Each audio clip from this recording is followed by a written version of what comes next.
नमस्कार. सर्वप्रथम राष्ट्रीय क्रीडा दिनाच्या सर्वांना हार्दिक शुभेच्छा. आपण आता बघत असाल भारतीय संघ विविध जागतिक स्पर्धांमध्ये खूप उत्तम कामगिरी करतायत. हल्ली आपण ऐकतो की सपोर्ट स्टाफ प्रत्येक इंडिव्हिज्युअल गेम किंवा सांघिक खेळ यांच्या बरोबर हल्ली एक सपोर्ट स्टाफ असतो. या सपोर्ट स्टाफ मध्ये व्हिडिओ अनालिसिस करणारे असतात, फिजिओज असतात, त्याच्यानंतर डायटिशियन्स किंवा न्यूट्रिशनिस्ट असतात, कोचेस असतात, त्यांचे प्रॅक्टिस देणारी लोक असतात, मसाजिस्ट असतात आणि ही सर्व जी मंडळी आहेत त्या खेळाडूच्या मागे भक्कमपणे उभी राहतात आणि त्या खेळाडूला अधिकाधिक त्याची कामगिरीवर फोकस करता यावा यासाठी झटत असतात. या सर्व सपोर्ट स्टाफचा जो एफर्ट असतो आणि अर्थात त्या खेळाडूचं स्वतःचा एफर्ट, टॅलेंट या सगळ्यांवरती त्याचं भवितव्य ठरत असतं. पण तुम्हाला हे दिसत असेल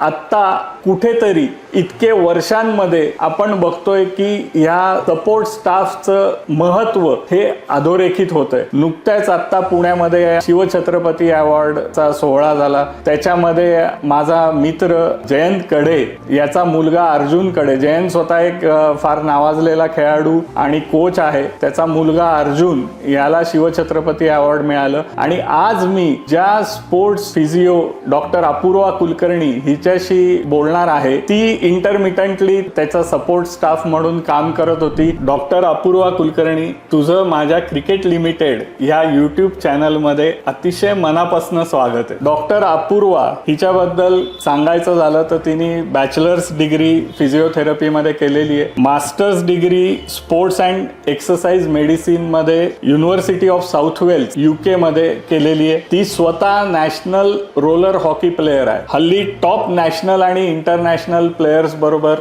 ॲज अ फिजिओथेरपिस्ट म्हणून काम करते. खेळ जर बघायला गेलं तर cricket, badminton, tennis, shooting, swimming, table tennis या सर्व खेळांच्या मध्ये जी टीम मेंबर्स असतात किंवा प्लेयर्स असतात त्यांचे स्पोर्ट्स फिजिओथेरपिस्ट म्हणून तिने काम केलेलं आहे. तिने स्वतः Maharashtra men and women tennis team जी 36 नॅशनल गेम्स 2022 साली गुजरातमध्ये झाली तिथे ती स्पोर्ट्स फिजिओ म्हणून या टीम बरोबर होती. तिने स्वतःचं स्पोर्ट्स आणि क्लिनिकल फिजिओथेरपी सेंटर चालू केलंय ज्याचं नाव लिंकिन मूव्ज असं आहे. या क्लिनिकमध्ये injury prevention, injury management, sports specific assessment, sports specific training, sports massage आणि other recovery strategies like ice bath तिन्ही विविध विषयांमध्ये सर्टिफिकेशन पण केलेलं आहे, ज्याच्यामध्ये प्रामुख्याने उल्लेख करता येईल असं सर्टिफिकेट इन रिजिड टेपिंग आणि बरेच आहे ते आपण तिच्याशी गप्पा मारताना जाणून घेणार आहोत. वर्क एक्सपिरियन्स तिचा बघायचा झाला तर ती स्वतः ऋतुजा भोसले आणि अर्जुन कडे या टेनिस प्लेयर्सची फिजिओथेरपिस्ट म्हणून काम करते. त्याच्यानंतर राहुल त्रिपाठी आणि देविका वैद्य हे क्रिकेटर्स तिच्याकडे ट्रीटमेंट घेत असतात.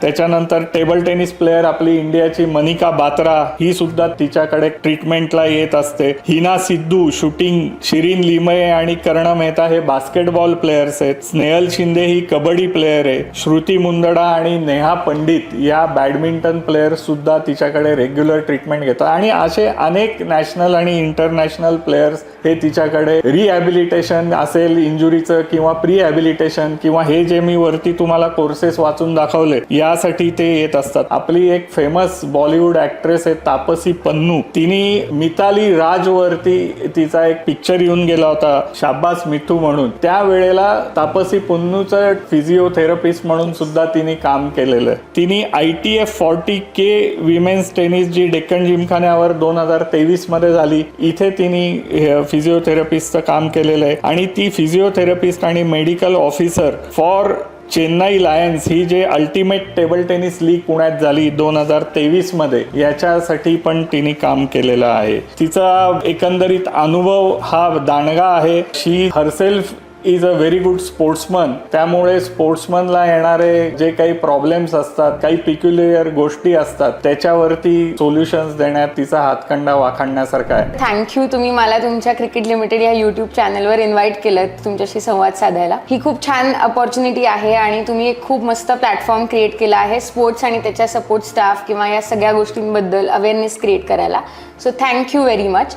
आणि तुम्ही हे जे सगळं माझ्याबद्दल बोलात यासाठी पण खूप खूप धन्यवाद. डॉक्टर अपूर्वा, माझा पहिला एकदम बेसिक प्रश्न आहे की स्पोर्ट्स फिजिओ व्हावंसं का वाटलं? सो स्पोर्ट्स फिजिओथेरपी असं माझं लहानपणापासूनच मी तेच करणार आहे असं माझ्या मनात नव्हतं, पण डेफिनेटली मला स्पोर्ट्सच्या फील्डमध्ये कनेक्टेड राहायचं होतं. कारण काय, मी जसं तुम्ही म्हणालात की मी रोलर हॉकी खेळायचे, सो माझी सुरुवात ऍक्च्युली माझ्या आईवडिलांनी मला विविध स्पोर्ट्स फील्डमध्ये टाकायचा प्रयत्न केला की मला कोणती गोष्ट आवडते, मी कोणती गोष्ट पिकअप करते ह्यासाठी. सो मला स्केटिंग, स्विमिंग, जिम्नॅस्टिक्स हे मेजरली त्यांनी मला खेळायला ह्या गोष्टींमध्ये पाठवलं. त्यात मला स्केटिंग हा विषय खूप आवडलेला आणि म्हणून मी प्रोफेशनली किंवा कॉम्पिटिटिव्हली स्केटिंग खेळायला लागले. तिथेच माझ्या सरांनी मला रोलर हॉकी म्हणजे स्केट्सवर हॉकी हा एक गेम असतो ह्याच्यात, तर त्याच्यात इंट्रोड्यूस केलं.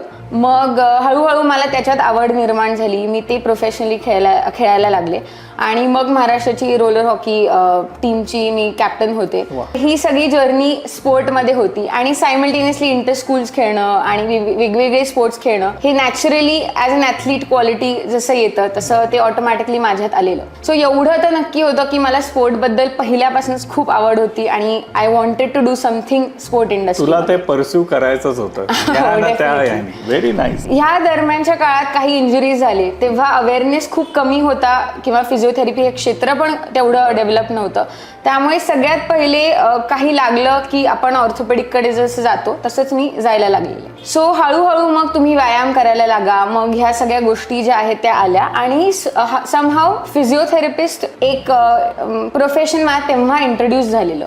तरीही तेव्हा असं डोक्यात नव्हतं की मला हेच कंटिन्यू करायचंय, पण एक क्लॅरिटी होती की बिकॉज मला मॅथ्स आणि फिजिक्स हे अजिबात आवडायचं नाही, तर मी इंजिनिअरिंग किंवा त्या रिलेटेड फील्ड्स चूज करणार नव्हते. आणि बायोलॉजीबद्दल मला प्रचंड प्रेम पहिल्यापासूनच होतं. सो त्यामुळे हळूहळू जसं मोठी होत गेले तसं माझ्या वडिलांची मनापासून इच्छा होती की मी मग डॉक्टर व्हावं, पण तेवढं त्या फील्डबद्दल मला प्रेम नव्हतं.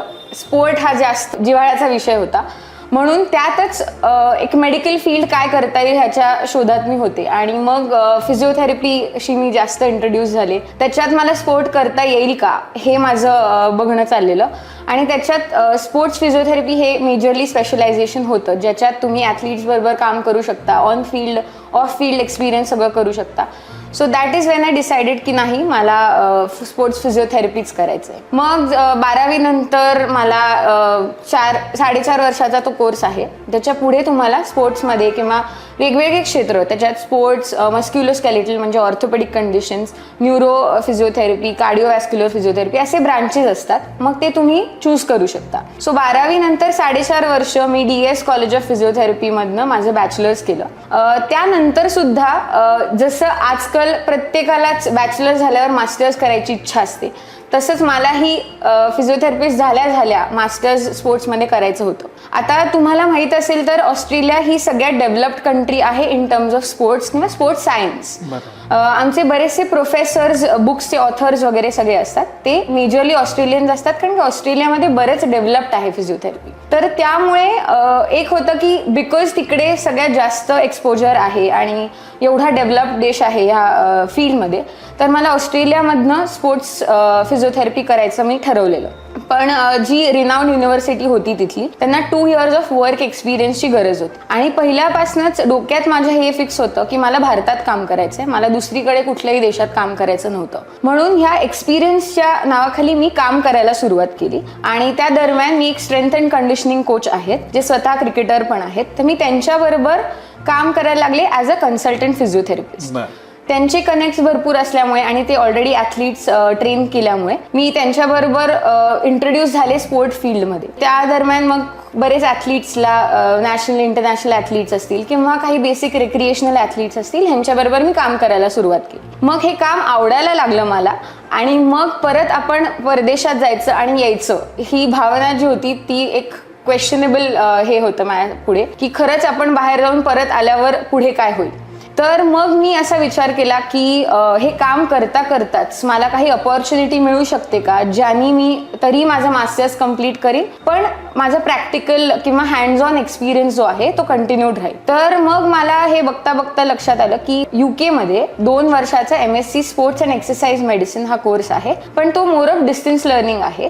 सो त्यांचं जे काही कोर्स सिलेबस आहे ते आपण इथे शिकू शकतो आणि meanwhile practical experience through videos आणि हे सगळ्या गोष्टी आपण करू शकतो. सो मग मी डिसाईड केलं की काम करता करता मी तो कोर्स करावा. सो 2 इयर्स माझं स्पोर्ट्स अँड एक्सरसाइज मेडिसिनमध्ये झालं 2019 ते 21 साली. मीन वाईल ट्रीट तर मी पेशंट्सना करत होते, वेगवेगळ्या ॲथलीट्सना करत होते. सो बेसिक बॅचलर्सवर सर्व्हाइव्ह होईल अशी पॉसिबिलिटी मला दिसत नव्हती. म्हणून मीन वाईल मी बरेच मॉडर्न फिजिओथेरपी कोर्सेस केले, ज्याच्यात ड्राय निडलिंग ही एक कॉन्सेप्ट आहे किंवा वेगवेगळ्या प्रकारच्या टेपिंग, मग त्याच्यात रिजिड, कायनेसिओ, डायनॅमिक टेपिंग हे सगळे वर्कशॉप्स केले. कायरोप्रॅक्टिक मॅनिप्युलेशनचा मी सर्टिफिकेशन केलं की ज्याच्यात तुम्ही ऐकलं असेल की तुम्हाला थोडंसं ऑस्टिओपॅथ्स म्हणतात त्यांना, किंवा काही इन सिम्पल टर्म्स हाडं मोडल्याचं जे काही फील देतात लोक, तर ती एक बेसिक सायंटिफिक कॉन्सेप्ट आहे ज्याला कायरोप्रॅक्टिस असं म्हणतात. सो मी कायरोप्रॅक्टिक मॅनिप्युलेशनचा एक कोर्स केला. काही सॉफ्ट टिश्यू मॅनिप्युलेशन टेक्निक्स असतील किंवा काही मोबिलायझेशन टेक्निक म्हणजे मॅन्युअल थेरपी ह्याच्यात सर्टिफिकेशन्स केले.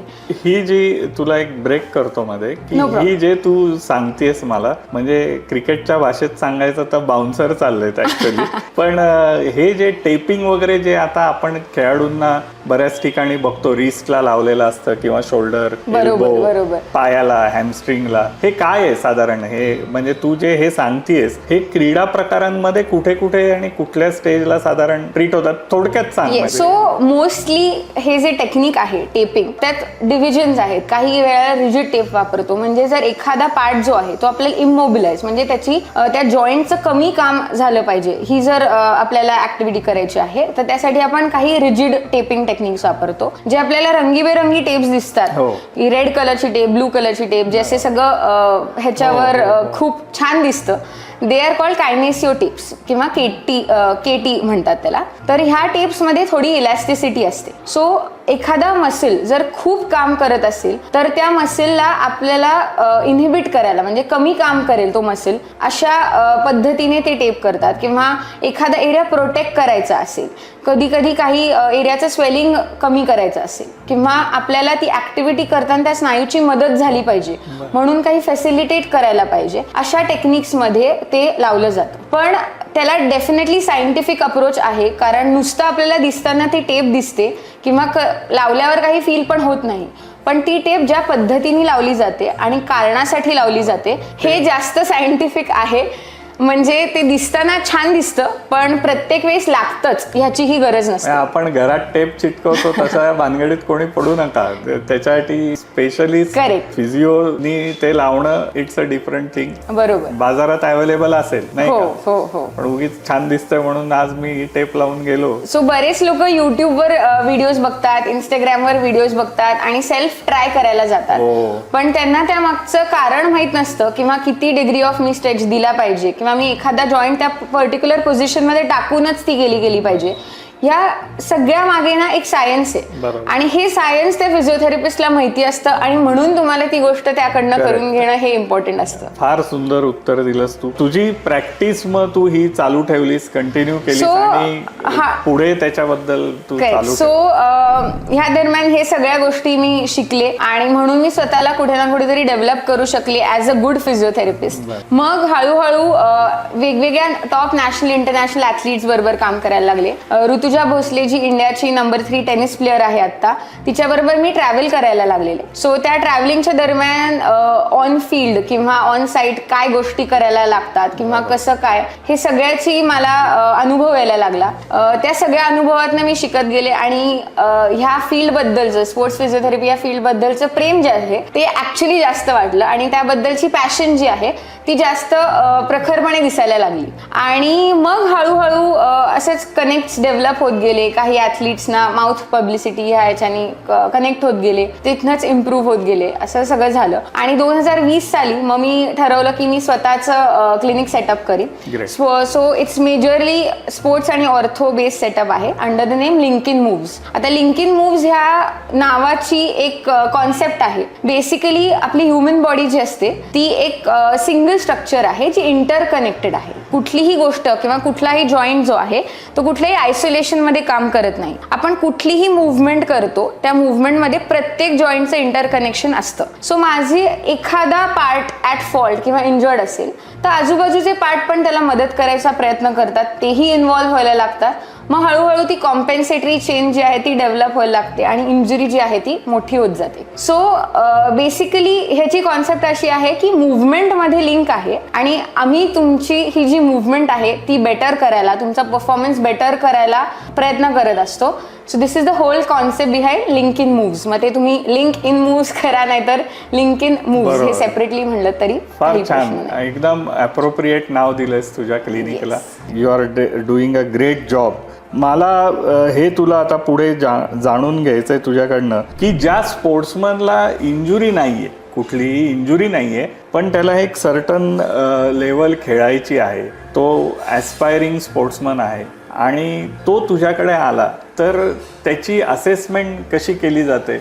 म्हणजे त्याचे काही प्लॅन्स असतात का? म्हणजे थोडक्यात ह्याच्यात मला असं म्हणायचं की एखादा क्रिकेटर आला तर तू सगळ्या स्पोर्ट्सबद्दल तुला माहिती ठेवणं हे अत्यावश्यक असेल. त्यामुळे मग समजा क्रिकेटर आला किंवा बॅडमिंटन प्लेअर आला किंवा एखादी टेनिस प्लेअर आली तर तू प्रत्यक्ष जाऊन, जसं मगाशी तू ऑन फील्ड असेसमेंट म्हणालीस किंवा बघून तुला कळतं की हा मुलगा काय बॉलिंग टाकतोय किंवा कशी बॅटिंग करतोय, त्याच्या मुवमेंट्स काय आहेत, त्याच्या शरीरामध्ये फ्लेक्झिबिलिटी किती आहे किंवा काय आहे, हा स्टडी सगळा कसा करता तुम्ही? म्हणजे ज्याला इंजुरी नाही आहे पण त्याला फिजिओथेरपिस्टची मदत घेऊन स्वतःचा एक फिटनेस प्लॅन बनवायचा आहे आणि त्याला करिअरमध्ये पुढे जाण्यासाठी ह्याची हेल्प घ्यायची. सो आता लिंक इन मूव्समध्ये आम्ही basically injury management, injury prevention, recovery, कारण ॲथलीटला जितकं ट्रेनिंग इम्पॉर्टंट आहे तितकंच रिकव्हरी इम्पॉर्टंट असते. जर त्याची रिकव्हरी जास्त छान झाली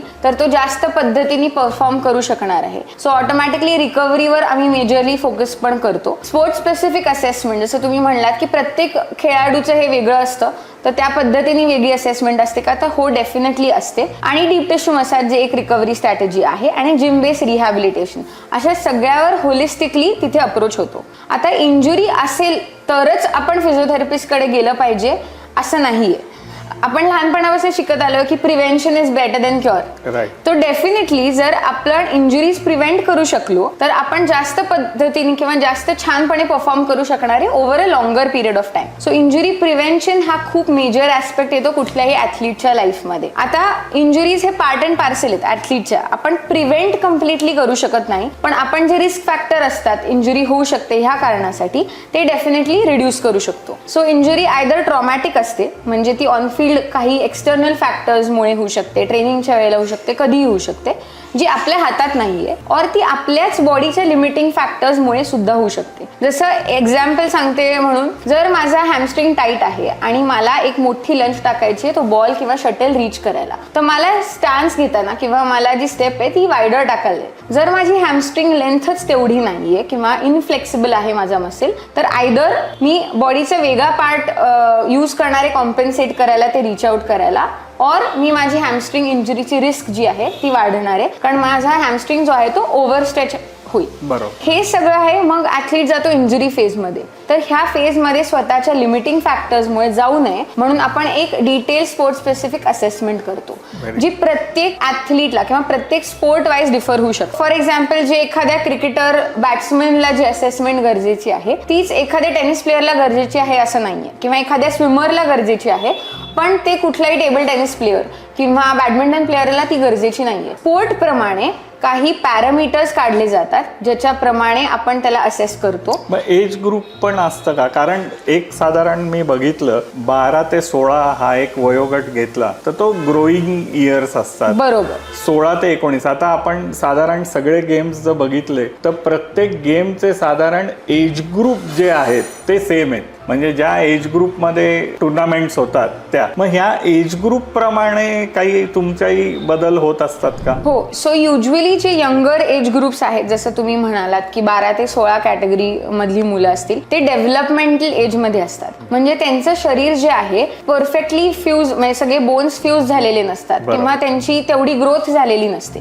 एकदा तो 16 ते 18 वर्षानंतर जी आहे ती त्यांची स्लो ग्रोथ जी आहे ती स्लो झालेली असते. सो 12 ते 16 हे जे कॅटेगरी आहे त्याच्यात त्यांचं न्यूट्रिशन हा पार्ट जो आहे तो खूप स्ट्रॉंग असला पाहिजे. जितकं चांगलं ते गोष्ट खाऊ शकतील तितकं ते चांगलं डेव्हलप करू शकतील स्वतःची बॉडी. करेक्ट मुवमेंट पॅटर्न्स, कारण की ही जी एज ग्रुप, हा जो एज ग्रुप आहे त्याच्यात आपली बॉडी शिकत असते नवीन नवीन ऍक्टिव्हिटीज करायला और ती मुवमेंट पॅटर्न जो आहे तो फिक्स करण्यासाठी. सो जर तेव्हापासूनच आपण जर आपल्या मोबिलिटीवर म्हणजे जॉईंटच्या मुवमेंटवर, फ्लेक्सिबिलिटी म्हणजे मसल लेंथ, स्ट्रेंथ मसलची, त्यानंतर स्टेबिलिटी, बॅलन्स किंवा प्रोप्रायसेप्शन, हे जे 5-6 पॅरामीटर्स आहेत त्याच्यावर जर एकत्रित होलिस्टिकली काम करत गेलो तर आपण इंजुरी फ्री पण राहू शकतो आणि आपला मुवमेंट पॅटर्न जो आहे तो पण चांगल्या पद्धतीने डेव्हलप होऊ शकतो. सो आयडियली माझं म्हणणं आहे की 10 to 16 इयर्स जो एज ग्रुप आहे त्यांच्यावर जर आपण चांगल्या पद्धतीने काम केलं ग्रासरूट लेवल पासूनच तर आपण बेटर आणि जास्त number of athletes for a longer period of time create करू शकतो. म्हणजे एक्झॅक्टली जसं त्यांचा जो खेळाचा प्रकार आहे त्याच्यामधली जी बेसिक टेक्निक्स आहेत ती जशी पक्की आपण ह्या वयात करायचं म्हणतो सगळ्या स्पोर्ट्समनला, त्याचप्रमाणे फिजिकल जी कंडिशनिंग आहे ते सुद्धा बेसिक जेव्हा ते शिकत असतात खेळ त्याच वेळेला बरोबर 10 ते 16 ह्या ज्याच्यात मोड पडत असतो त्यांना, त्यामध्ये जर का ह्याच्यावर अधिक लक्ष दिलं तर चांगला क्रीडापटू बनण्याचे चान्सेस अधिक वाढतील. बरोबर, नक्कीच. सो ह्याच्यात पण आहे ना, जर ह्याच डेव्हलपमेंटल एज ग्रुपमध्ये जसं कोच काम करत असतो त्याच्या स्किल डेव्हलपमेंटवर, तसंच एखादा फिजिओथेरपिस्ट, ट्रेनर हे सगळे जर एकत्रित येऊन काम करायला लागले त्या ॲथलीटला लहानपणापासूनच, तर ते एक मच बेटर आणि स्ट्रॉंगर ॲथलीट क्रिएट करू शकतात जो आपल्या कंट्रीसाठी बेटर लेवल्सला परफॉर्म करू शकतो. मग आता ह्यामध्ये एक उपप्रश्न असा आहे की parents, coaches, trainer, nutritionist, physiotherapist ह्या सगळ्यांचं कोऑर्डिनेशन कसं असतं? म्हणजे ह्याच्यात कारण प्रत्येकाचं फील्ड वेगळं आहे आणि पेरेंट्सची प्रेशर्स आणि त्यांचं थिंकिंग तर अजून वेगळं असतं. मुलांकडनंच्या अपेक्षा असतात त्या कधी कधी वाजवीपेक्षा जास्त सुद्धा असतात. मग अशा ह्या सगळ्या प्रेशर सिच्युएशन्समध्ये तुम्ही हे कोऑर्डिनेशन ठेवून तुमचा फोकस ठेवणं आणि त्याच्यानंतर तुम्ही जो बनवलेला प्लॅन आहे त्याला फॉलोअप ठेवणं. कारण नुसता प्लॅन बनवला आपण, आज माझ्याबद्दल तू काहीतरी मला प्लॅन बनवून दिलास आणि मग तो त्याचं मॉनिटरिंग हे पण त्याचा पार्ट येतो आणि ह्या सगळ्या गोष्टींचं कोऑर्डिनेशन कसं ठेवलं जातं? येस, सो हा एक खूप छान प्रश्न तुम्ही मला विचारला आहे. सो आधी कसं असायचं, आता हे सगळे प्रोफेशनल्स जे आहेत, sports physiotherapist, psychologist, nutritionist, trainers, हे सगळे जे प्रोफेशनल्स आहेत हे आता रेकग्नाइज व्हायला लागलेत लास्ट 5-7 इयर्स मध्ये. कारण आपले ॲथलीट्स खूप वरच्या लेवलला परफॉर्म करायला लागलेत, बेटर परफॉर्म करायला लागलेत आणि ह्या ॲथलीट्सच्या मागे ना एक सपोर्ट स्टाफ आहे. तो सपोर्ट स्टाफ आता कुठे ना कुठेतरी रेकग्नाइज व्हायला लागला. आधी कसं होतं की कोच कडेच सगळ्या रिस्पॉन्सिबिलिटीज होत्या. मग कोचच तुमचा स्किल डेव्हलपमेंट बघायचा, कोचच तुमचं डाएट डिसाईड करायचा, ट्रेनिंग घ्यायचं, हे सगळं. सो कुठे ना कुठेतरी ना काही गोष्टी लिमिटेड होत होत्या. आता काय झालंय, बिकॉज हे सगळे प्रोफेशनल्स आता रेकग्नाइज व्हायला लागलेत और ॲथलीट्स बरोबर इंडिव्हिज्युअली सुद्धा काम करायला लागलेत. व्हेरियस ऑर्गनायझेशन्स जे असतात, जे नॉन गव्हर्नमेंटल ऑर्गनायझेशन्स आहेत, हे सगळे पण सपोर्ट स्टाफ जो ॲथलीटला प्रोव्हाइड करायला लागलेत. त्यामुळे ॲथलीटची ओव्हरऑल डेव्हलपमेंट जी आहे किंवा परफॉर्मन्स एनहान्समेंट जी आहे ती डेफिनेटली वाढली आहे. पण बऱ्याच वेळेला कसं होतं, जर either of the support staff म्हणजे त्यात तुमचे कोचेस, न्यूट्रिशनिस्ट, सायकोलॉजिस्ट, फिजिओथेरपिस्ट, हे सगळे ट्रेनर्स, हे सगळे जे आहेत ते जेव्हा एकत्रित काम करतील, एकमेकांमध्ये चांगलं कोऑर्डिनेशन ठेवून त्या ॲथलीट बद्दल स्पेसिफिक त्याच्याच गोष्टी मॉनिटर करण्यात, तर तो ॲथलीट एक टॉप एलिट लेवल ॲथलीट इंडियाचा बनू शकतो. हे ह्यांचं कोऑर्डिनेशन खूप इम्पॉर्टंट असतं. आता बऱ्याच वेळा काय होतं की एखादा ॲथलीट जो आहे तो इंजर्ड आहे आणि त्याला त्या इंजुरी फेजमधून आपल्याला रिटर्न टू प्ले ह्या फेजमध्ये आणायचं आहे. तर त्याच्यात ॲज अ फिजिओथेरपिस्ट माझा रोल काय आहे की त्याला कॉम्पिटंट इनफ बनवायचं की तो प्रत्येक ऍक्टिव्हिटी करू शकेल. ह्यापुढे त्या स्पोर्ट्स स्पेसिफिक ट्रेनरचं इम्पॉर्टन्स म्हणजे स्ट्रेंथ अँड कंडिशनिंग कोचचा रोल जो आहे तो वाढतो. सो माझं जॉब आहे त्याला एका लेवलपर्यंत आणायचा. त्या लेवलवरनं त्याची फिटनेस लेवल कशी वाढवायची is the trainers job. So ह्याच्यात फिजिओज आणि ट्रेनर्स एकत्रित काम करतात. किंवा इंजुरी आहे एखाद्या ॲथलीटला तर ऑटोमॅटिकली त्याचं डाएट जे आहे ते त्याच्या इनॅक्टिव्हिटी लेवल्स प्रमाणे चेंज होतं. सो ह्याच्यात डायटिशियन आणि फिजिओथेरपिस्टचं कोऑर्डिनेशन परत लागतं की आता कसं मॉनिटर करायचंय, मॅनेज कसं करायचंय, की त्याचं किती इनटेक असायला पाहिजे, कसं ऍक्टिव्हिटी लेवल असणार आहेत. मग परत ट्रेनर आणि न्यूट्रिशनिस्ट हे नंतर कोऑर्डिनेट करतील वेन तुम्हाला त्यांचं ट्रेनिंग लोड जे आहे ते वाढवायचं आहे. So everyone works in coordination. ह्याच्यात एक इम्पॉर्टंट ऍस्पेक्ट असा सुद्धा आहे हे स्पोर्ट्स सायकॉलॉजिस्टचा. एकदम बरोबर. सो इंजुरी जी असते ना ती कधीही फक्त फिजिकल नसते.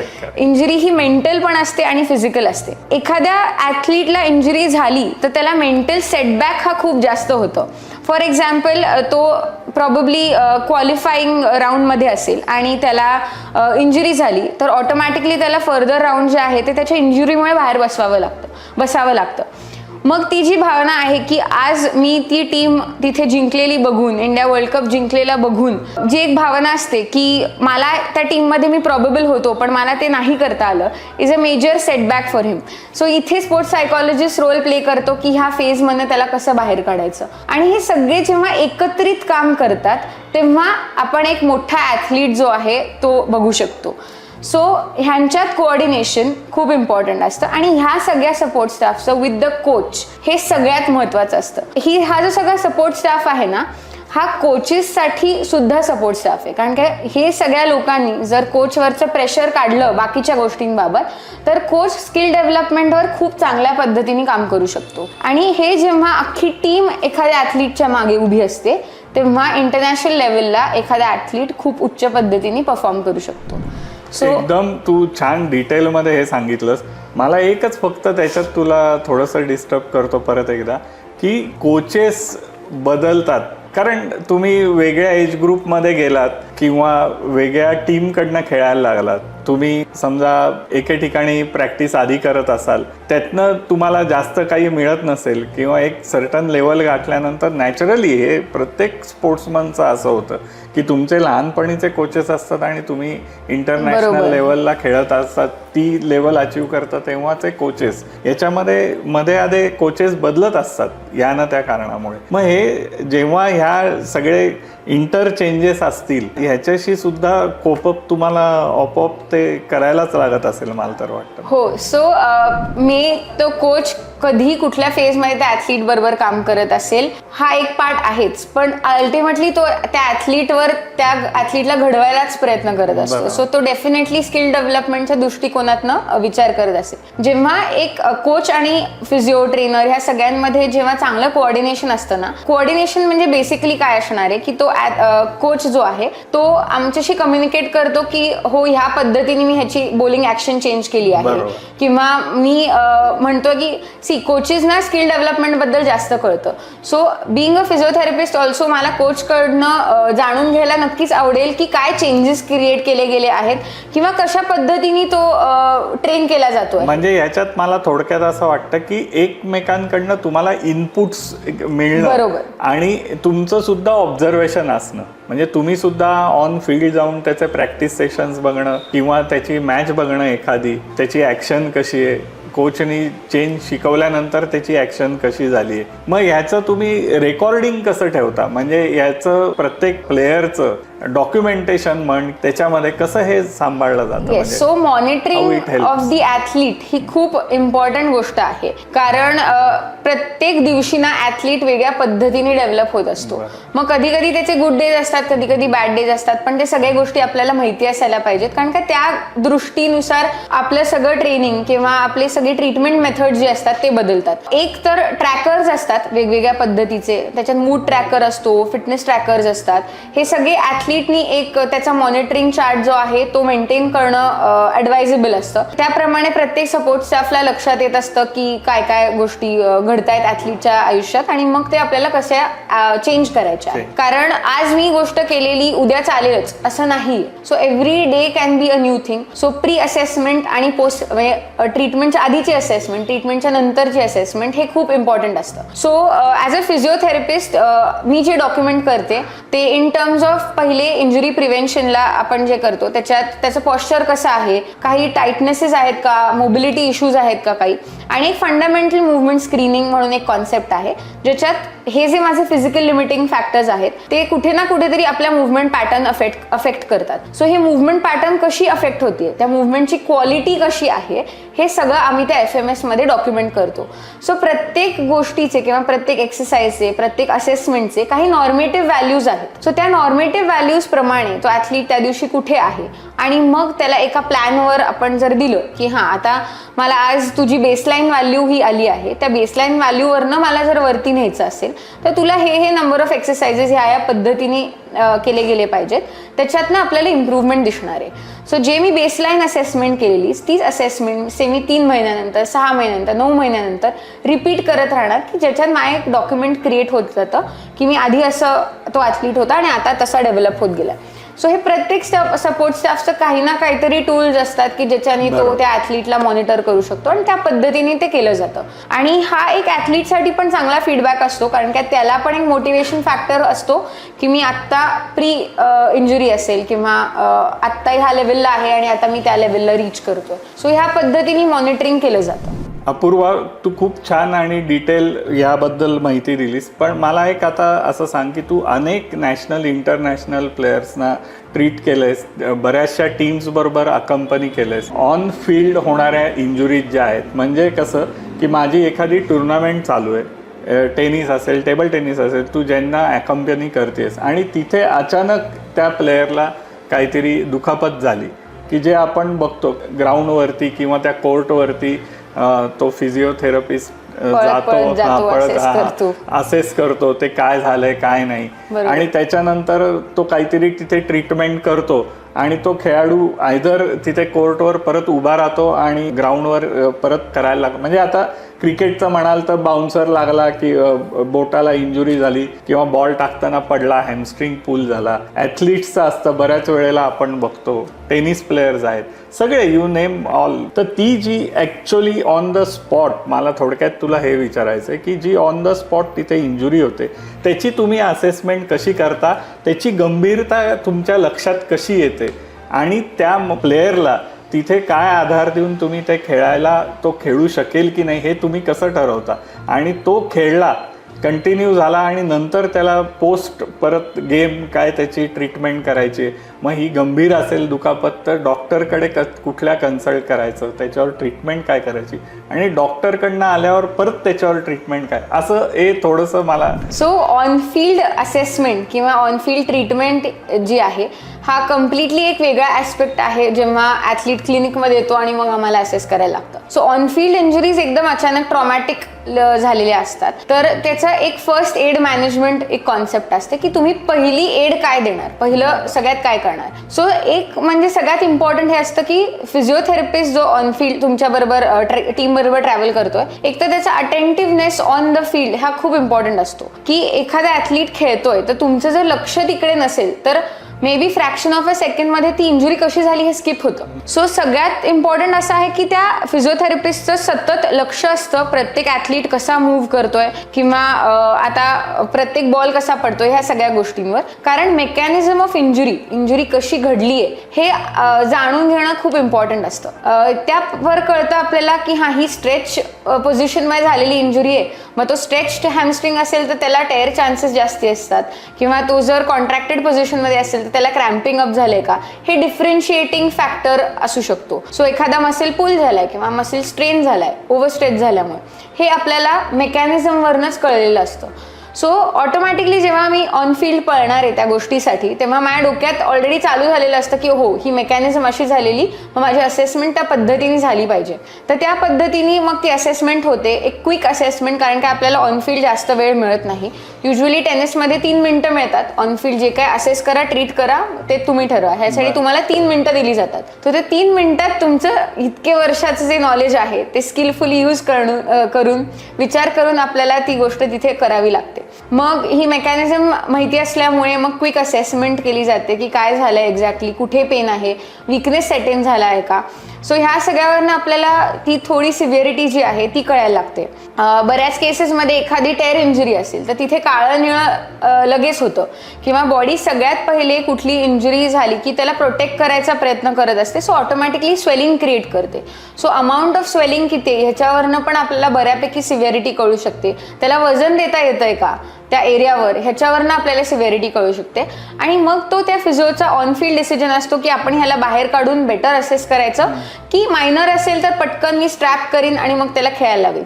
इथे हे टेपिंग टेक्निक्स खूप इम्पॉर्टंट असतात. इथे मग मला ती इंजुरी जर स्टेबिलाईज करायची असेल तर मी काय पद्धतीने टेप लावली गेली पाहिजे किंवा कुठली टेप वापरली गेली पाहिजे. आता ह्या केसमध्ये मला स्टेबिलाईज करायचं तर मी रिजिड टेप वापरली पाहिजे, ह्याच्यासाठी इलास्टिक टेप नको आहे आपल्याला. सो हे सगळं जे असतं हे त्या वेळात केलं जातं आणि तसं ती मॅनेज केली जाते. So it is basically the first aid management on हे आणि असेसमेंट ऑब्व्हियसली. मग त्याच्यात पण एक हे असतो की एखादा ॲथलीट पडल्यावर डोकं आपटलंय का, मग त्याची असेसमेंट वेगळी असते की काही कन्कशन इंजुरीज नाही आहेत ना, काही ब्रेन डॅमेजेस, काही स्वेलिंग क्रिएट झालं नसेल ना, सो ह्या सगळ्या गोष्टी. सो तो त्या फिजिओचा ऑनफिल्ड डिसिजन असतो की आपण त्या सिव्हिअरिटीवरनं त्याला बाहेर काढूयात का कंटिन्यू करायला लावूयात. परत हे कळल्यानंतर पुढे जर त्याला असं वाटलं की हा त्याचा स्कोप ऑफ वर्क नाहीये तर मग रेफरल दिली जाते की रेफरल इन टर्म्स ऑफ की मला काही इन्व्हेस्टिगेशन्स करायचे आहेत का, की मला काही एक्सरे MRI काढायची गरज आहे का, CT स्कॅन करायची गरज आहे का. कारण इंजुरी जी आहे ती क्लिनिकली वेगळी दिसू शकते आणि अनॅटॉमिकली म्हणजे बॉडीच्या स्ट्रक्चर प्रमाणे बऱ्याच वेळेला वेगळी दिसते. उलटं पण आहे की कधी कधी आपल्याला अनॅटॉमिकली रेडिओलॉजिकल इन्व्हेस्टिगेशनमध्ये खूप दिसतं पण क्लिनिकली तो ॲथलीट खूप बेटर असतो. मग आपण आपल्या क्लिनिकल असेसमेंटवर डिसाईड करायचं असतं की आपल्याला ह्याला बेटर कसं करायचं आहे. मग सिव्हिअरिटी असेल, तुम्हाला रेडिओलॉजिकल इन्व्हेस्टिगेशनमध्ये काही ना काहीतरी सापडलं तर डेफिनेटली तो रेफरन्स एका ऑर्थोपेडिककडे और ब्रेन रिलेटेड काही असेल तर न्यूरोसर्जनकडे दिला जातो. मग आता त्याच्यात फ्रॅक्चर असेल तर ते प्लास्टर घालणं असेल किंवा काही टेअर्स असतील तर ते हील करायचे आहेत का, ह्याच्यात जे ऑर्थोपेडिक डॉक्टर्स असतात त्यांच्याबरोबर कोऑर्डिनेट असं केलं जातं की ठीक आहे हा degree of tear probably say grade 1 आहे तर हा आपल्याला फिजिकलीच मॅनेज करता येऊ शकतो तर मग सर्जरी करायची गरज नाहीये. हे सगळं जे कोऑर्डिनेशन असतं किंवा हा जो एक कॉल घेतला जातो की आता आपल्याला त्या ॲथलीट बरोबर और त्या इंजुरी बद्दल काय केलं जातं ह्याच्यात डेफिनेटली कोऑर्डिनेशन होतं. मग या इथे हे जे आता आपण बघतो की मोठमोठे प्लेयर्स आता आपण टीव्हीवर बघतो, इव्हन आता नॅशनल टीम्स किंवा या प्रीमियर लीग चालतात सगळ्या, म्हणजे कबड्डी असेल किंवा खो खोही इंट्रोड्यूस झाली, बरोबर, या टेनिस आहे, टेबल टेनिस आहे, या सगळ्या ह्याच्यात जे सपोर्ट स्टाफ असतो याच्यामध्ये मग कोचचा से किंवा त्या खेळाडूचा से प्रत्येकाची एक डिफाईन केलेली हे असते का जबाबदारी, की म्हणजे ते कुठेही एकमेकांच्या वरती कुठेही हे होणार नाही. सो बऱ्याच वेळा ही सगळी स्पेशालिटीज एकमेकांना ओव्हर पॉवर नाही पण ओव्हरलॅप होतात की आता हेच काम फिजिओचं पण असेल पण ऑर्थोपेडिक डॉक्टरचं पण सिमिलर काम असेल. पण तिथे बऱ्याच वेळेला असा डिसिजन पण होतो की जो कोणी डॉक्टर किंवा फिजिओ तुमच्यावर टीमवर ट्रॅव्हल करतोय तो डिसिजन घेऊ शकतो. युजली जे फिजिओज असतात ते most of the time as medical doctors सुद्धा काम करतात कारण आम्हाला राईट फ्रॉम द बिगिनिंग सगळे सेम फील्ड्स बद्दल माहिती होती, अनॅटमी, फिजिओलॉजी, बायोमेकॅनिक्स ह्या सगळ्या बाबतचं. सो बेसिक ह्युमन बॉडी बद्दल माहिती ही फिजिओथेरपिस्टना पण दिली जाते. मेडिसिन रिलेटेड गोष्टी ज्या असतात त्या डेफिनेटली फिजिओथेरपिस्टचा स्कोप नसतो. तो स्कोप जो आहे तो टिपिकली डॉक्टर्सचा आहे आणि त्याच्यात आपण त्यांना जर रेफर केलं तर ऑटोमॅटिकली जास्त बेटर पद्धतीने ती गोष्ट जी आहे ती डील करू शकतो. क्लिनिकल असेसमेंट मेजरली फिजिओथेरपिस्ट हा करतो आणि you can go ahead with a physio's assessment. So कसं होतं ना, आधी फिजिओथेरपिस्टचा अवेअरनेसच नव्हता.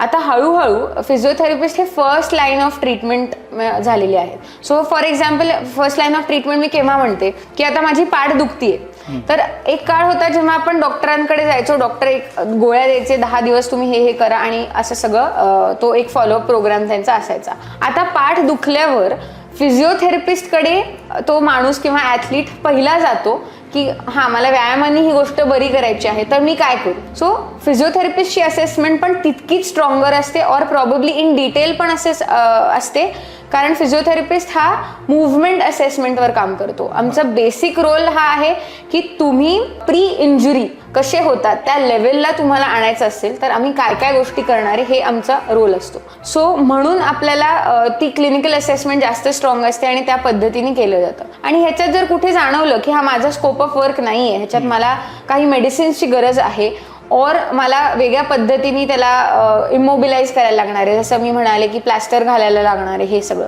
किंवा इंजुरीच्या रिलेटेड की एखादी लिगमेंट टेअर आहे ती किती ग्रेड ऑफ टेअर आहे, मग तो मी फिजिकली फक्त मॅनेज करू शकते की आपल्याला काही सर्जिकल इंटरव्हेन्शन लागणार आहे, हे सगळं जे कोऑर्डिनेशन आहे ते डेफिनेटली एखाद्या ऑर्थोपेडिक डॉक्टर बरोबर मेजरली केलं जातं. त्याच्यात पण काही स्पोर्ट्स मेडिसिन डॉक्टर्स असतात, त्यांच्याशी ॲथलीट बद्दल जास्त कोऑर्डिनेशन होतं. मग हे स्पोर्ट्स मेडिसिन जे आहे ते म्हणजे तुमच्याशी जास्त जवळचं हे आहे? हो, कारण की ते ॲथलीट्स बरोबर प्रायमरीली काम करतात. सो ऑर्थोपेडिक्स सुद्धा जनरलाइज्ड काम करतात, पण स्पोर्ट्स मेडिसिन डॉक्टर्स जे आहेत ते स्पेसिफिकली ॲथलीट बद्दल, जसं स्पोर्ट्स फिजिओथेरपी एक स्पेशलायझेशन आहे तसंच स्पोर्ट्स मेडिसिन सुद्धा एक स्पेशलायझेशन आहे. सो ते जे स्पोर्ट्स मेडिसिन स्पेशलाइज्ड डॉक्टर्स असतात ते मेजरली ह्या गोष्टींमध्ये केटर करतात. हे आता सगळ्या ऑन फील्ड इंजुरीज कशा मॅनेज करायच्या, त्याची असेसमेंट कशी करायची, त्याची ग्रॅव्हिटी किती आहे, म्हणजे किती गंभीर स्वरूपाची इंजुरी आहे, त्याला कंटिन्यू करायचा की नाही गेममध्ये,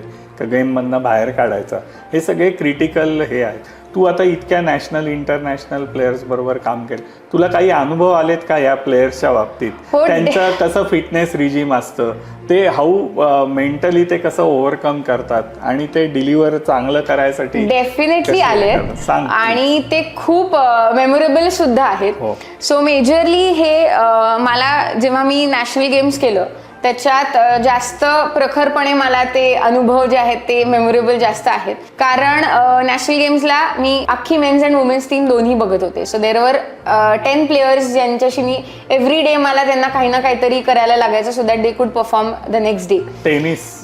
टेनिससाठी हे अख्खी एक 10-12 दिवसाची टुर्नामेंट होती आणि ह्या ॲथलीट्सना दिवसाला 2 किंवा 3 मॅचेस खेळायला लागत होत्या आणि ती अहमदाबादला असल्यामुळे तेव्हा अहमदाबादचं टेम्परेचर ऑलमोस्ट 39 डिग्रीज सेल्सिअस होतं आणि मॅचेस सकाळी 9 वाजता सुरू व्हायच्या आणि त्या जशा प्रोग्रेस होत्या त्याप्रमाणे संध्याकाळी संपायच्या. परत संध्याकाळी लेट संपलं तर सकाळी मॅच असूच शकते. सो मग त्यांना ते कसं डील करायचं हे खूप इम्पॉर्टंट होतं. तर ह्याच्यात मेडिकल मॅनेजमेंटच्या दृष्टिकोनात एक काय होतं की जरी 39 डिग्रीज टेम्परेचर होतं तरी आम्हाला ऑलमोस्ट 42-44 डिग्रीज असल्यासारखं वाटायचं, कारण काय ऑन कोर्ट तुमचं टेम्परेचर जास्त फील होतं आणि इतकं उन्हात सगळ्यांना खेळायचं होतं आणि इतक्या लॉंगर पिरियड ऑफ टाइम साठी खेळायचं होतं. डिहायड्रेशन लेवल्स खूप होते, तर त्याच्यात मग मला एक एक्सपिरियन्स असा होता की त्यांचं हायड्रेशन मेंटेन कसं करायचं किंवा ठीक आहे आता क्रॅम्पिंग होतंय मग त्यांना काय दिलं गेलं पाहिजे, क्विक ऑन फील्ड काय करता येईल, त्यांचं सगळंच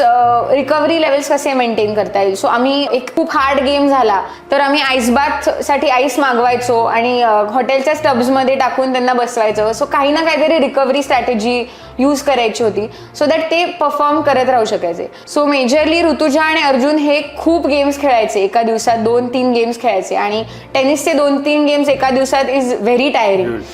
सो मेजरली ह्या दोघांवर खूप काम केलं गेलं तेव्हा, कारण ते परफॉर्म करत गेले बेटर आणि luckily Maharashtra was the top team जे जिंकले मॅक्सिमम मेडल्स. सो तेव्हा 16 मेडल्स होते महाराष्ट्राकडे, गोल्ड, सिल्वर हे सगळ्या गोष्टी. That was a team effort आणि हा टीम एफर्ट खूप मेमोरेबल असतो. मॅनेजर्स, ॲथलीट्स आणि ॲथलीट्स चांगल्या पद्धतीने रिस्पॉन्ड करत होते. बरं अनेक ॲथलीट्सना मी पहिल्यांदाच भेटलेले, कारण वेगवेगळ्या सिटीज मधले ॲथलीट्स पण होते. ट्रस्ट एकमेकांबद्दल करेक्ट. सो तो एक निर्माण होणं, कम्युनिकेशन ॲथलीट बरोबर किंवा त्याला माझं असं स्पष्ट म्हणणं आहे की a physiotherapist can be a very good listener आणि अ व्हेरी गुड गाईड. कारण काय जर त्यांनी चांगल्या पद्धतीने सगळं ऐकलं असेल तर तो बेटर पद्धतीने गाईड करू शकतो आणि मग हळूहळू तो रॅपो डेव्हलप होतो. सो नवीन लोकांबरोबर रॅपो डेव्हलप करणं, हे सगळं हायड्रेशन, एनर्जी लेवल्स किंवा इव्हन क्लायमॅटिक कंडिशन्स मध्ये कसं व्हेरिएट करायचं, ट्रेनिंग कसं व्हेरिएट करायचं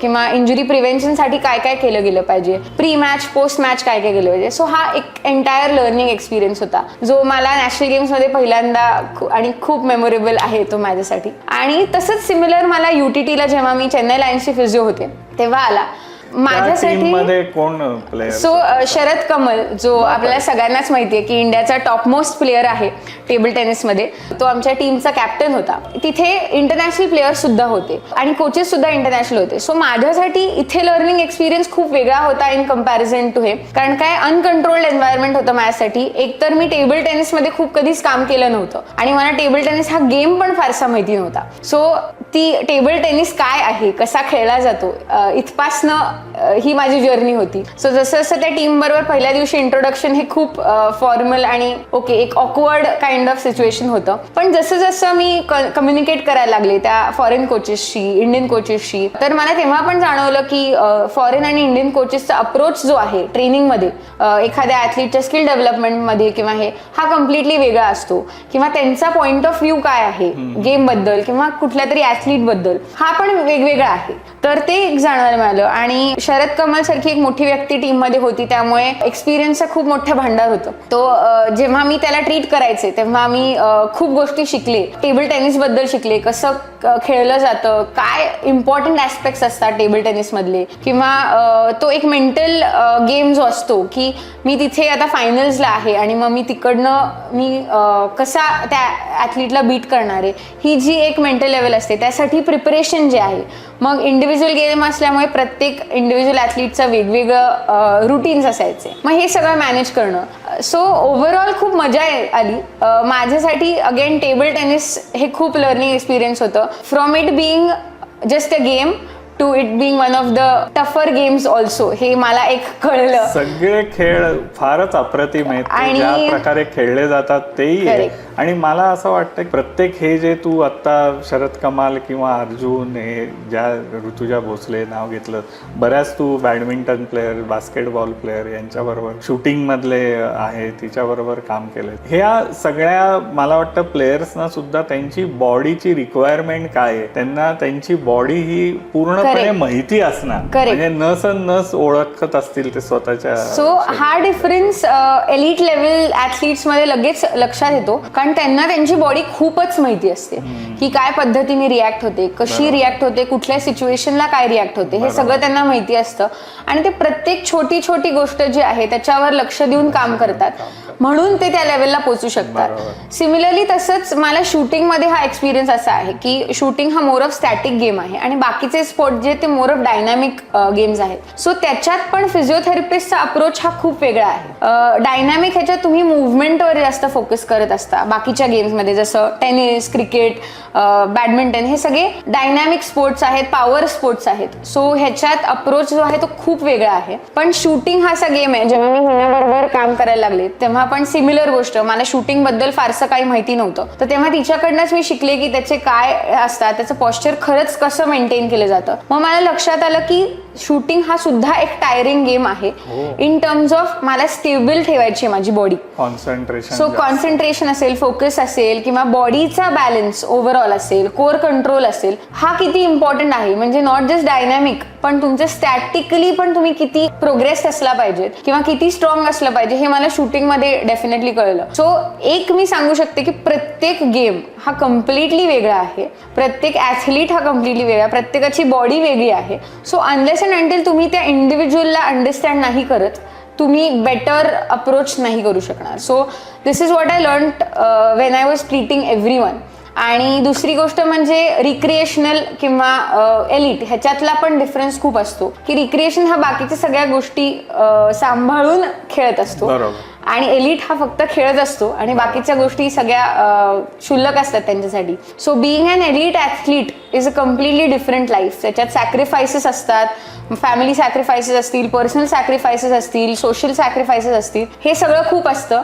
पण ध्येय एकच असतं की I want to be the top most player of India. तर त्यामुळे त्यांची जी डेडिकेशन लेवल किंवा फोकस जो असतो तो खूपच वेगळा असतो. आणि तुलाही त्याच्यातनं इन्स्पिरेशन खूप मिळत असेल डेफिनेटली. आणि शेवटी जो आनंद असतो की हा आपण ह्या ऍथलीटच्या आयुष्यात काहीतरी डिफरन्स क्रिएट केला, हा खूप वेगळा असतो. आता पुण्याचे जर प्लेयर्स बघायचे झाले इंटरनॅशनल लेवलला खेळणारे क्रिकेटमध्ये, राहुल त्रिपाठी आहे जो तू त्याच्याबरोबर काम केलंस, देविका वैद्य, म्हणजे आता फिमेल क्रिकेट सुद्धा, हे विमेन्स क्रिकेट जे आहे त्याच्यात सुद्धा एवढा जबरदस्त कॉम्पिटिशन आली डेफिनेटली. आणि त्याच्यात सुद्धा इतकी त्या एजिलिटी त्याची वाढलेली आहे. स्लाइड होऊन अडवतात, काय थ्रो करतात, रनआउट्स कसे करतात, रनिंग बिटवीन द विकेट किती फास्ट. देविका माझी ऍथलीट पेक्षा खूप छान मैत्रीण सुद्धा झाली. ती मैत्रीण जास्ती छान झाली दॅन ऍथलीट हे. पण त्याच्यामुळे मला तिच्या आयुष्यात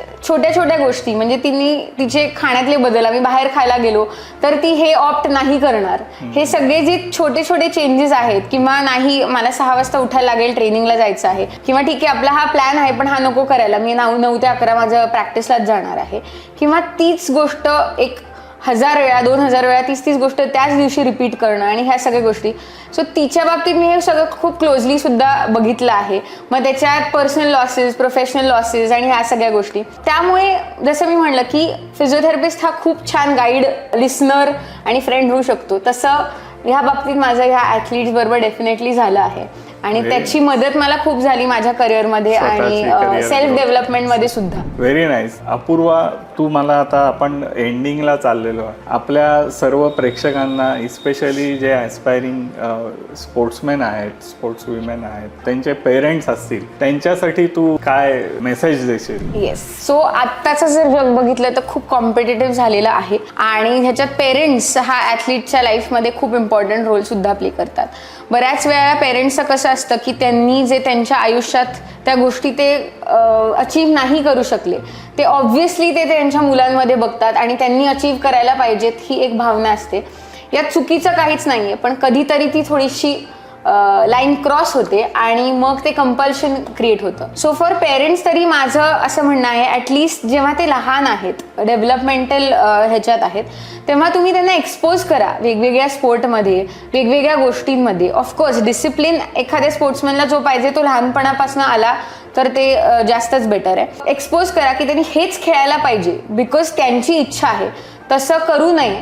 आणि त्यांना जो स्पोर्ट आवडतो आहे किंवा त्यांना जी गोष्ट आवडती आहे ती त्यांनी ऑप्ट करू देत. कारण काय, जर आपल्याला ती गोष्ट आवडली तरच आपण त्याच्यात एक्सेल करू शकतो, नाहीतर आपण समहाऊ आपल्याला ती गोष्ट आवडत नाही आणि मग त्याच्यात आपण त्या प्रमाणात एक्सेल नाही करू शकत. मेजरली त्यांना एक्सपोजर जे आहे ते तुमच्याकडनं तुम्ही डेफिनेटली द्या, पण कुठलीही गोष्ट कंपल्शन होईल असं होऊ नका की त्यांनी हेच केलं पाहिजे, तो नॅशनलच खेळला पाहिजे किंवा करेक्ट. एक्सपेक्ट करण्यापेक्षा एनकरेज डेफिनेटली करा. So that is always better. कारण काय, ते त्यांच्या मुलासाठी किंवा त्या ॲथलीटसाठी खूप मेंटली एक सॅटिस्फाईंग गोष्ट असते की मी काहीही केलं तरी ह्या गोष्टीत माझे पेरेंट्स माझ्याबरोबर आहेत और ते मला जे काय लागतील त्या सगळ्या गोष्टी ते प्रोव्हाइड करतील. सो हे जे एक मेंटल सॅटिस्फॅक्शन सुद्धा असतं ॲथलीटचं त्यांच्या पेरेंट्सबाबत, ते खूप इम्पॉर्टंट असतं. सो हेच मेजरली मी सांगू शकेन कुठल्याही पेरेंटला की लहानपणी त्यांचे फाईन मोटर स्किल्स डेव्हलप करायचा प्रयत्न करा. डिसिप्लिन ऑफकोर्स हे करा, पण ती गोष्ट ज्याला जी आवडतीये त्याच्यात तुम्ही फक्त एक्सपोजर डेफिनेटली आणि सपोर्ट द्यायचा प्रयत्न करा. मग तो ॲथलीट भले तो चॅम्पियन होऊ देत किंवा तो रँक 1 नाही होणार किंवा तो वर्ल्ड कप नाही खेळणार प्रॉबेबली, पण तो डेफिनेटली ती प्रोसेस जी आहे तो एन्जॉय करेल. सो त्यांनी जी एन्जॉय केली ती प्रोसेस, तर डेफिनेटली त्याचे चान्सेस जे असतात ते डेफिनेटली वाढतातच. बरोबर. आणि हे केलं गेलं पाहिजे. हे तर करताना बरोबरीने मोस्ट सायंटिफिक वेनी आजकाल जे आपल्याला एवढ्या सगळे एक्सपर्टीज अवेलेबल आहेत, न्यूट्रिशनिस्ट असेल, व्हिडिओ ॲनालिसिस्ट असेल किंवा अपूर्वासारखी डॉक्टर फिजिओथेरपिस्ट असेल, या सर्व गोष्टींचा एक सपोर्ट घेऊन तुमचं करिअर जर का तुम्ही प्लॅन केलं आणि जर का ह्या गोष्टी मदत घेऊन पुढे जायचं ठरवलं, तर मला असं वाटतं आत्ताच्या काळामध्ये हा एक चांगला उपाय बनण्यापेक्षा एक चांगला मार्ग आहे की तुम्ही एक सक्सेसफुल स्पोर्ट्समन बनू शकाल या सगळ्या गोष्टी केल्या, असं मला वाटतं.